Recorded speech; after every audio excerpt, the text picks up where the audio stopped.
Tired of the hype about living the dream? It's time for truth. This is the place for tools, power, and real talk so you can create the life you dream and deserve. Your ultimate life. Subscribe, share, create. You have infinite power. Hello and welcome to this episode of Your Ultimate Life, the podcast created for you to help you create a life of purpose, prosperity, and joy with your gifts, your talents, and your life experience. And today, I've got a special guest. Gabriela, welcome to the show. Thank you, Kellan. Happy to be here. I'm excited to have you. You've got lots of really good stuff, and I can't wait for you to share it with people. So I don't do a big intro. Your coolness will come out in abundance as we talk. So why don't you tell people the first thing I'd like you to really not be modest. Tell people how you choose to make a difference, to add good to the world. What is your heart mission in that area?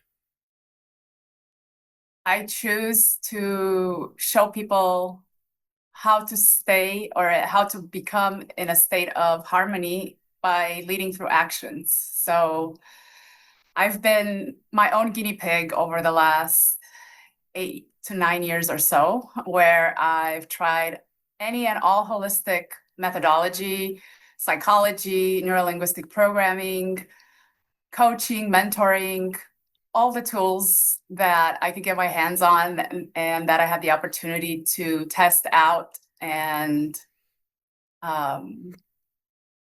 explore. And through that journey, I was able to come up with a framework that supports people into coming from chaos to harmony and into finding the joy, finding themselves, and discovering what it means to truly love oneself. Because I think we've talked about this before. There's a cycle, right? Well, our parents, our grandparents are not taught how to do that. And so they pass that on to us. And there's a lot of unlearning that needs to happen.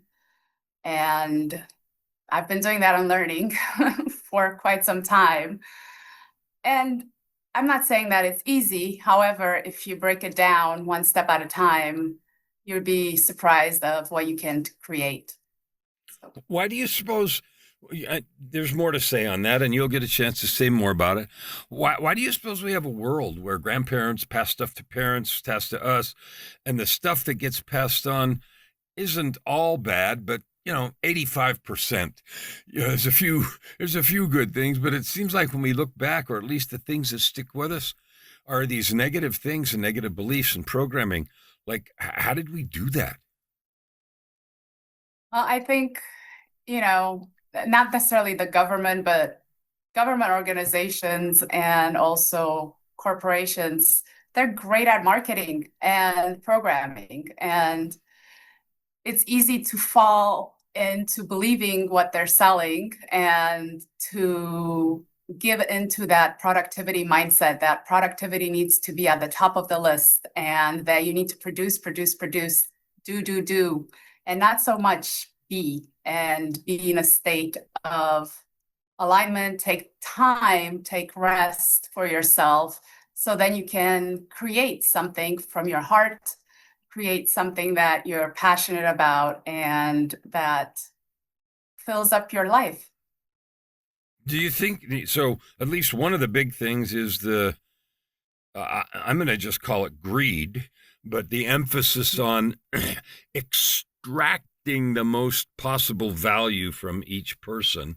And that means everybody's got to be busy doing something that is defined as productive until we run out of energy, we run out of space. And since we've been taught to measure our value and worth by those things, we end up working ourselves to death. Is that part of what you're saying? That's very accurate. Yes, 100%. That's exactly it. Yeah, we are taught to produce until there's nothing left, until we burn out, until our physical bodies crash, our mental bodies crash, and then we're left trying to figure out how to rebuild ourselves and how to heal ourselves. And so the framework that I have in my book is addressing the modern challenges and the programming while also helping you rehabilitate yourself to your own sovereignty. I love those words. Modern programming, you're talking about things that are, I mean, the principles that you've talked about, because I've had the opportunity to read it, and you just mentioned a book, so we'll get to that in a sec. But the principles that I know you talk about are timeless principles, but the way you talk about it is in the context of the current world, meaning the distractions and phones and 24-hour news cycles and on and on and on and on. And do you think that the speed at which we are doing things, which seems to be faster and faster and faster, makes things worse? Oh, absolutely. And the constant, let's not forget, if you work in a corporate environment, even if you have your own business, the constant availability that you are subjected to, or the requirements of you being available at all hours, does not make being able to set time to be still, to nourish yourself emotionally, physically, mentally, spiritually easy. And I believe that as a collective, the world is really programmed to be people pleasing, facing, and just to bend over to whatever our employers need and want, and put ourselves last. And I think that's to our detriment. You know, I'm old enough that I remember before the first cell phones, and they had car phones, but they were those great big unwieldy things. And then we had I the remember first those. Motorola flip phones, right? And then everybody had to have one because they were cool. And I don't think we had any idea at the time the consequences. That was in the early 90s, I think, when those first started Mhm. happening. And I bought one, and then I bought one for the woman I was married to at the time. And somehow they were, oh, if I have one, you have to have one. And then it was like, oh, well, how did we ever do without this? And what we've done is what you said, constant availability. Because before that, when you weren't in the house and you were driving somewhere, something, nobody could reach you, and you had that space. And now it's just expected. And that does put a whole layer of pressure on us to be that and to think that way and to feel that way, not only about our availability, but of knowing what's going on and seeing everything 3.7 seconds after it happens and all that stuff. Yeah, I completely agree. And that's where, the power of boundaries comes in. And, you know, some people have a negative connotation when it comes to boundaries. Boundaries are not meant to bring up your walls. They're meant, the intention there is meant for them to set the parameters on how people should win with you. And I think that's also something that people have been talking about it, and from talk you could talk about it, but action is the most important, right? So applying it in a way that it's supportive both to you, your employer, your family, even your family, because sometimes even your family expects you to respond right away.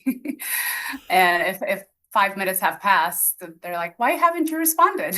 I can tell you here, I mean, Joy and I are old enough, the 10 kids that we have, they're all grown up and married and long gone. But we have, or had for 3.5 years, a Ukrainian mother and daughter for 3.5 years after their war started. And she just moved out now to her own place about a month ago. And we have grandma who's 94 and blind and et cetera, et cetera. And one of the things Joy talks about is the constant Joy, somebody needs her all the time and the interruptions. And it just reminded me of that when you said it. And this week, she took a week. She's gone to Las Vegas for a week, not the party. There's a big publishing conference there. And I was thinking about that this morning in my own meditation about the value of that space is and how we've treated boundaries as an inconvenience and they're not fair and okay if you need it. And the truth is they're healthy, they're right, and no is a complete sentence. Absolutely. And there's no need for paragraph of explanation as to why not. Yeah. I know somebody that says you can completely depend on me not to do that. And they're sincere and they're easy and they're not angry and they say you can depend on me not to be there. In a certain thing. All right, well, that's a fabulous thing. It's just a small piece of this large framework that you have and your ability. So if I reflect back to you, what you teach is a person's obligation almost to themselves, the being that they are, to understand who they are, to create both healthy boundaries and a healthy space where they can acknowledge and develop and refresh the multiple parts of each person. You call them four bodies, and we'll talk about that in a minute. And that we need to do that to stay creative, healthy, whole, and happy. Am I close? Yes, 100% close. Okay, cool. So let's get into some of this doctrine that you teach. And I know you've got it in a book, and we'll talk about the release in a minute. What is the four bodies, and how does that play into us as each individuals? Sure. So you have the physical body. I think of it as the foundation for everything you do, because if you don't feel good, then it affects your mental capacity, your emotional capacity, and spiritual for that matter. And so you have the physical, you have the emotional body, the mental body, and then also the spiritual body. Mm-hmm. And there's a trickle down and trickle up effect, because if one of them misfunctions, what you get is misalignment across the board. And so being able to feed each body is very important, and it doesn't take much. And that's what the framework that I created is supporting folks into doing. So it's interesting, you have the physical, emotional, mental, and spiritual, and we agree on that. The morning routine that I have happens to use those very same SPEM, spiritual, physical, emotional, mental, in terms of preparation for the day. And it's easy for us to understand if my physical body, if I don't feel good, if I hurt, if I have a headache, or something obvious like that, it's hard for me to get in the game in any part of life. Talk about maybe the other bodies, the mental and emotional especially. How does misalignment there show up? It's easy with the physical, you can see that, but talk about those others for a minute, about how they also just as dramatically affect our happiness, relationships, productivity, or wherever you want to go with that. Of course. Yeah. So the emotional body talks about the emotions, right? How are we feeling? Are we dealing with a loss? Is our boss extra critical and we're taking that personal? That influence us deeply. And the easiest way to think about the emotional body and all the bodies really is to think of you are 100% responsible of how you feel and what you allow to affect you and what you allow not to affect you. So let's say that I am dealing with a very demanding boss that is crossing my boundaries. That's going to affect me emotionally. And my mood is going to shift. I'm going to be dreading doing the work. And overall, that's going to trickle down into my the mental body. It could be, I have an overgrowth of negative thoughts and I keep replaying conversations, so overthinking and not being able to make a decision. Decision fatigue could also come in. But we have this great ability of being our world's biggest critic, where our negative self-talk, which is connected to the mental body, can be extremely damaging to our overall well-being. So if we take it personal, right, I believe that people's reactions and the way they interact is 100% a reflection of how they feel about themselves and their own baggage and their own trauma and limiting beliefs and negativity, and not a reflection of me. So, and if you don't have the boundaries, if you're not self-aware of what you're creating in the mental body, it's easy to feed that negative critic. So does that answer your question? Yeah, it does. And you said something really interesting. You said we're 100% responsible for the feelings that we have. I didn't say it exactly like you did, but you said something like that. And I would bet that 90 million% of people would disagree with you. And we reflect it on our language when we say they made me mad, they made me this, you made me that. And we externalize all that stuff and we blame, circumstances, government, people, economy, whatever it is, God, whoever, you did this.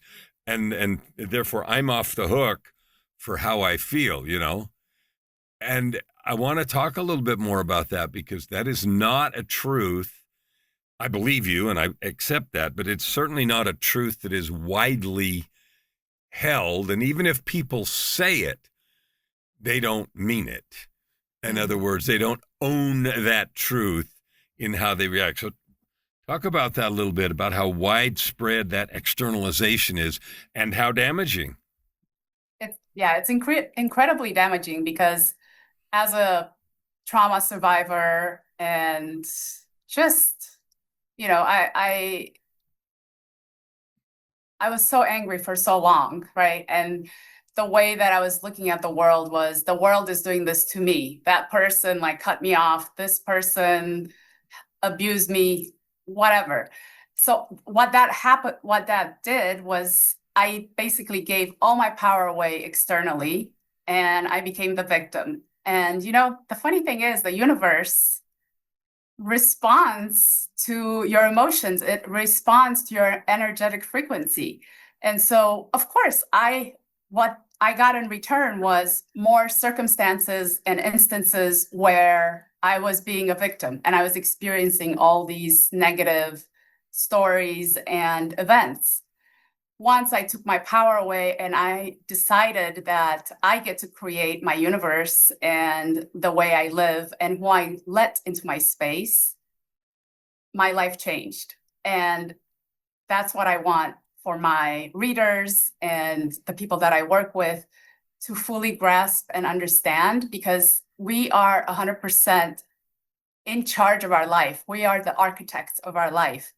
And what we can create is amazing only if we do it one step at a time. I'm not saying that people need to change their life overnight because that's not sustainable and it's not realistic and you're bound to fail. But one step at a time, it's 100% achievable.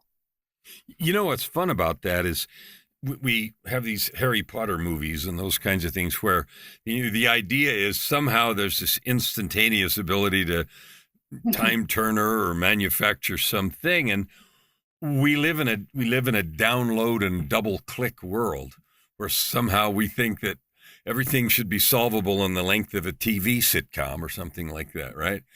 And the truth is, like what you said, it takes, in the picture behind me, all these trees, well, it took years for them to grow. In that very house where behind that white car, that was the house I had in Phoenix, and we planted an orange tree in the backyard.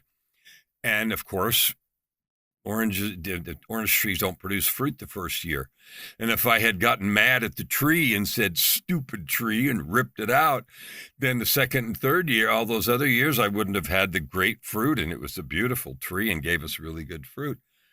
And that principle of patience and growth and one step at a time is so antithetical to everything that we, again, going back to what you said first, production, now, yesterday, everything, all that minute. And to learn to allow those things to manifest, and I know that's the woo-woo word, but to create themselves, to manifest in their own due time. Somebody comes to you and they're all caught up in this right this minute and nothing's happening the way I want to, and so I must suck, and whatever that story is. Where do you start with them?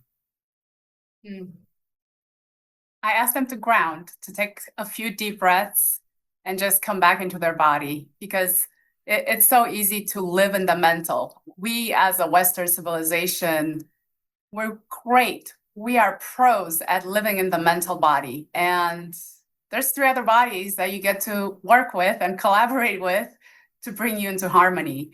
So first step would be to ground them and ask them to breathe and just settle into the body.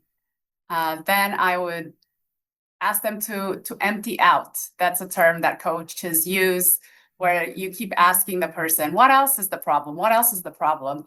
What else? Until there's nothing left. And then I ask them what needs to happen or what do they want to happen, and come up with a solution. So that's cool. I love the fact that it always has to start with slow down. Slow down. Let's get here, all here right now, because when someone talks about that, they talk really fast. They say things that don't connect, this and this and this, and they're talking about 27 things all at once. And in their mind, they're all connected. And as a listener, it's like a bowl of spaghetti, all over the place. And so I love it. Slow down.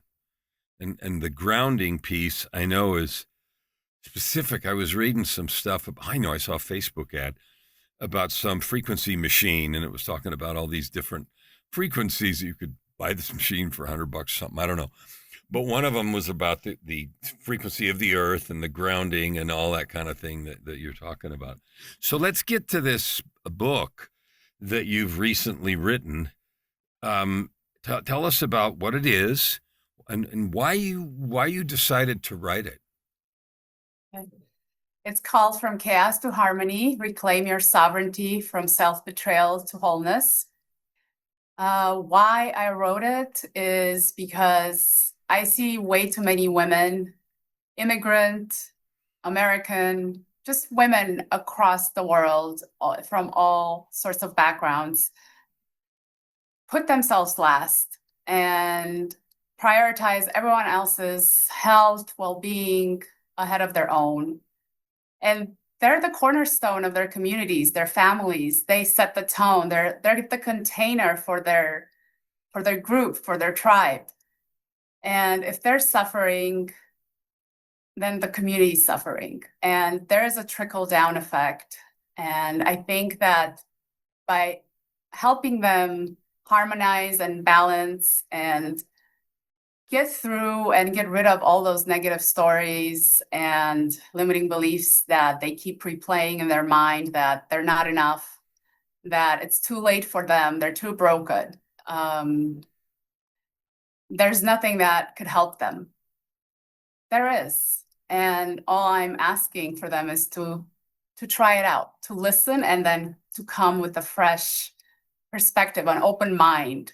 One of my teachers and mentors starts every course with leave all the prior knowledge at the door and come here with an open mind, open perspective, and heart to explore a different approach to how you've been doing things. And that's what I ask of my readers as well. So the first section of the book is me before this framework, is me broken, in victim mode, angry, disempowered. The second section is talking about the framework, how to do it, exercises that I'll take you through.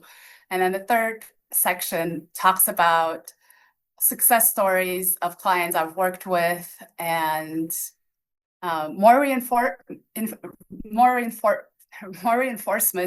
of yes, you could change, and yes, this will work for you, and this is why. So I love it, and I've had the opportunity for the listeners. I have had the opportunity to read the book already, and I found myself enjoying the explanations and the exercises, and I teach all kinds of stuff myself, and yet I found myself taking notes and saying, this is really good, and being caught up not only in the story, but the application and the framework. And so I say that because you didn't, so I'll just turn this into a question. You didn't fall up this mountain. So this is a journey of your own growth of climbing. And I say fall up this mountain because nobody falls up a mountain, right? So there's two parts to this. One is you've chronicled your own healing, your own journey, and you mentioned at the beginning you've been your own guinea pig on trying all kinds of different things. What is it that brought it into Gabriela's heart to be so important to help others? I mean, you did the work and you're still doing work and fix, if Mhm. that's the right word, empowered and healed yourself and so forth. And having a passion or compassion and passion to help other people is a whole different thing. How did that happen? I didn't do it alone. I had a lot of support. I had a lot of mentors, teachers, friends, guides, spiritual guides. And I think no one can do it alone. And I feel like this book will be a great companion for women that are ready to change and shift. And even men, really, there's a lot of applications that I think will work just as great for men as well. It's a great resource for you to walk. I'm walking alongside you, right? I'm not perfect. I'm not saying I am. And I think that healing is a perpetual spiraling up. So as you heal, more things come to the surface that haven't had the courage to come up yet. And it's a journey. It's not a destination. It takes a lifetime. However, you too can benefit from the tools and from all the release practices I propose to get there quicker and to actually start enjoying your life, loving your life, and feeling like you're listening to yourself more and more. Because what a lot of women, me myself included, have done in the past is bypass my intuition, bypass what my inner child wanted, bypass everything that really was important to me for the sole purpose of people pleasing or showing value, like you said earlier. I I just want to emphasize for the listeners, she has written from her own experience specifically for women who are devaluing themselves accidentally by thinking they have to put everybody first and bleed all over the place before they take care of themselves and all the rest. But as a man, I found this also very valuable, as I mentioned, and would agree wholeheartedly with how she's explained that. And you said something really important. Life can be a joyful journey. The fact that there is no there, what you've described is a way of living so that life is fun and joyful. And if you find yourself in a difficult place or with a difficult reaction or person or situation, you're now equipped with tools and processes to manage it well and return to the joyful journey that is life. It's not like, okay, I got to do all this stuff and fix all this busted stuff, and someday I'll be happy down the road. It's not that at all. It's like, I'm happy now. I, Exactly. so I have a fundamental question here. It feels as you describe this like there's a foundation piece that's really important, and I'm going to talk about it specifically, and that's learning to love yourself. How important is that in what you share? It's everything. It's like you said, the foundation is the 101 that I think people miss in this race, right? Instant gratification society that we live in, right? There's a lot of memes out there that show two sections. One is a lifestyle change, and the other one is the pill. And you see, they have, 20 people in the line for the pill and only one person in the line for the lifestyle change.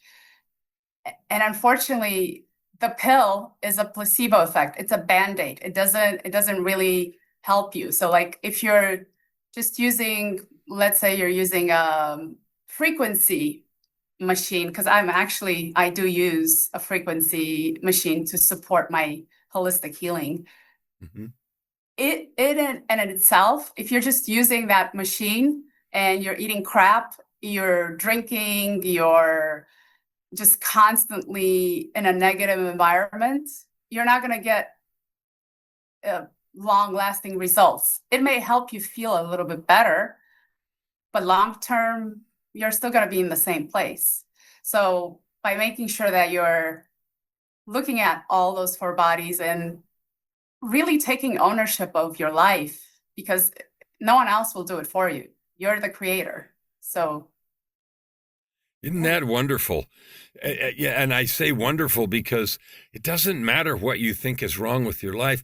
The ability to fix it's in your hands. It actually doesn't depend on anybody else or right. anything else. And that's what I've heard. And it is the foundation of self-love. And we've been infected with this disease that some externality, some new book, program, pill, idea, quick fix is somehow going to fix it for us.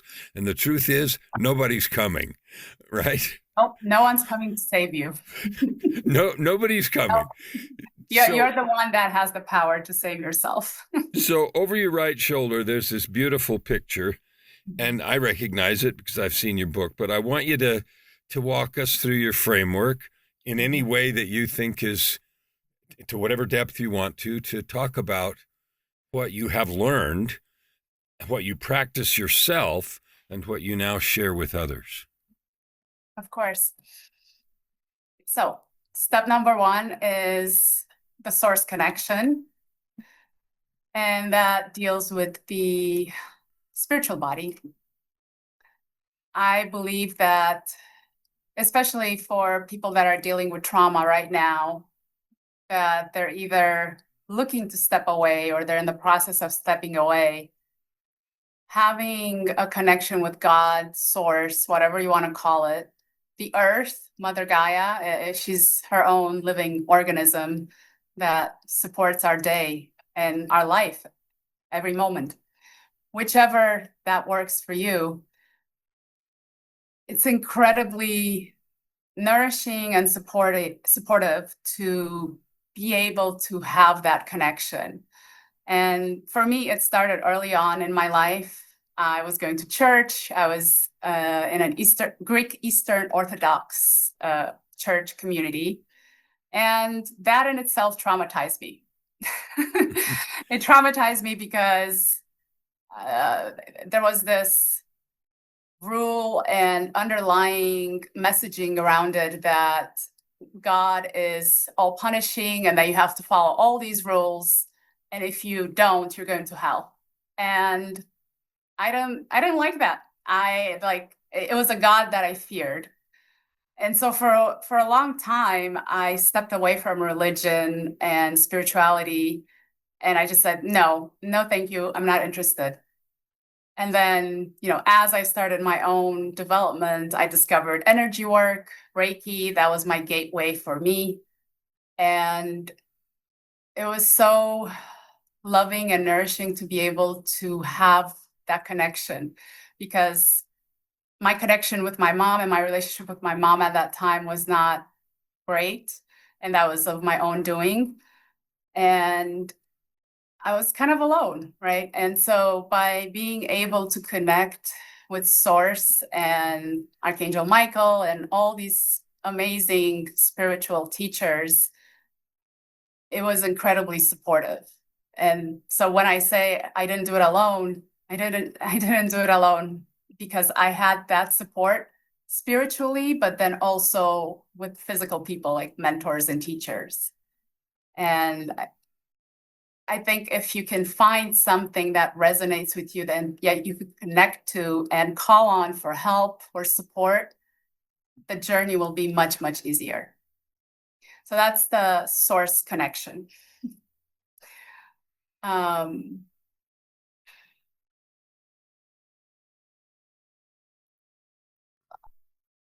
Own it. Own it. Yes. Thank you. SOUL. Well, it's easy for me because it's right there on the it's right there. screen, right there. I'm like, I want to continue talking about the source. Yes, soul. Yes, Yeah, SOUL. Soul. All right, own it. Own it. Taking radical responsibility of your life. And that starts with taking inventory of what you put in your body, in your physical body, and also in your mental body. What are you listening to? Who are you listening to? Because, the media, the mass media, the general, whatever is out there playing on your grandpa's TV or on at work or wherever, in whatever social environment you are, it's 95% negative. There's no positive news like that you have to search for that. And so what are you putting into your mind and into your body? Taking an inventory, taking stock. For a while, I used to compare myself to a lot of Instagram influencers. And later on, I discovered that all of those photo shoots were actually altered. They're using different enhancements from photography to padding and so on and so forth. So what are you allowing into your consciousness, right? What are you allowing into your consciousness? And also take a look at the people that are around you. If you're surrounded by negative people, chances are you will have the same mentality, and the mentality of the world is a dark place, the world is going to end, and all of those things that are not true, really. I love that you said not true, because they're actually not true. And they're designed to push us in a certain direction, to think this, buy this, vote this way, whatever it is. And it's certainly not around your benefit. No, it's not. And by listening to all those things, you're making yourself sick, because the mental, if you're constantly thinking about that, it's going to trickle down and up and down. It's both trickling down and trickling up. So that's step 2. Cool. And how do I unlock? Step 3, unlocking. How do you unlock? There's quite a few exercises and methodologies I have in my book, but it starts simple, taking an inventory of all the stories that you tell yourself, and then really taking them apart and reflecting, is this something that I was taught to believe, or is it true? And then deciding what you want to believe and how you want to move forward. Mm-hmm. And then there's love embodied, and that talks about the power of manifestation, forgiveness, self-forgiveness, most importantly, because I think as in my journey, I've done all the forgiving of the people that harmed me and that wronged me. And even as I was writing this book, I had the opportunity to forgive myself because I tried to kill myself twice. So I never actually processed that. So I'm really grateful for having that opportunity while writing this book. You're constantly healing and spiraling up. And that's forgiving yourself is, I think it's the ultimate act of healing. And it could feel so wonderful. And, the world, the weight of the world just melts off of you. It's a different experience. I just have to, I couldn't agree with you more. Those of you that have listened to many episodes know lots of things about my story, but one of the most important and difficult things for me, given all the stuff that happened to me or that I did do or didn't do, was that self-forgiveness piece. Because like you, I had attempted to end my life a couple of times, and I did it because I believed all the story was too late, and everybody said everything was my fault, and yes, yes, yes, yes. And the forgiving self, when you said that, I just, again, resonate with that so strongly. It's true. And forgiving others or yourself, it doesn't mean excusing your behavior. And that took me a long time to get over that. I thought, well, I've done all these things, I can't fix them. And the answer is, that's right, I can't fix them. And so the answer is really simple. I do what I can, which isn't very much in the context of emotional pain and that kind of stuff. If I took something, I give it back. Okay. But you do what you can. And the most important thing for me was change who you are. Because if I did X, Y, Z, do what I can to fix it, change who I am. And then I use the phrase, add good to the world. Like, go do good stuff, right? And besides that, what else is there? So that self-forgiveness and your use of the phrase love embodied, like, what would it be like if every person lived in a place where you could just be around them and know that they were just operating on the fuel of building and loving and forgiveness and kindness and so forth, instead of on all the stuff that we are constantly exposed to. So I like that. Yeah, it would be incredible. And really, that's my North Star. I wish for everyone to be free of their baggage and stories to co-create a beautiful world where we support each other and love each other and grow together.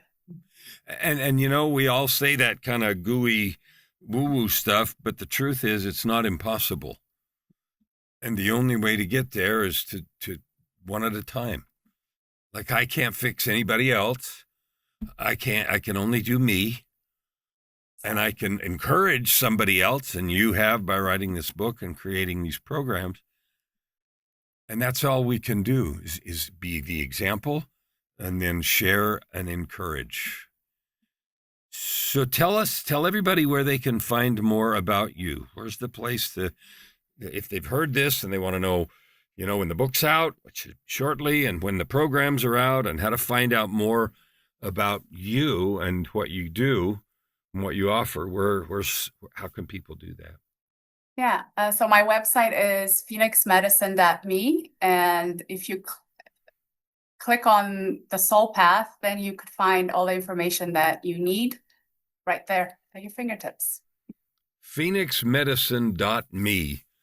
I love the Phoenix. It's part of my whole life, having burned down and arisen from the ashes. So when you said that, I like that. Phoenixmedicine.me. Mm-hmm. And is there anywhere else that people should go to keep track of, like, when your book's out, where do you post updates or things like that? Or do you do that? Yes. It will still be phoenixmedicine.me at Soul Path. Yes. All right. Phoenixmedicine.me. I just wanted to give you the opportunity to tell people wherever to go and be, to find you and to find out more about what you're doing and the timing of things. Well, I really appreciate your love, your kindness, the journey that you've been on. Like I said, I've had the chance to read it and understand it and be amazed by it, and I'm grateful for you coming to share that with us today. Thank you so much. It's been great. So I want to encourage you listeners to listen a couple of times. Gabriela is the real deal, and her story has touched me, and I've had the chance to be part of a lot of people's stories besides my own, and I was moved and I was impressed with the things that she shares. I want to encourage you to do that. And above all, take whatever steps you need to. Love yourself. Forgive yourself. Add good to the world. And don't give away your power. With that, you'll be able to create your ultimate life. Never hold back and you'll never ask why. Open your heart and this time around. Right here, right now. Your opportunity for massive growth is right in front of you. Every episode gives you practical tips and practices that will change everything. If you want to know more, go to KellanFluckigerMedia.com. If you want more free tools, go here, YourUltimateLife.ca. Subscribe, share. Stand with your heart in the sky.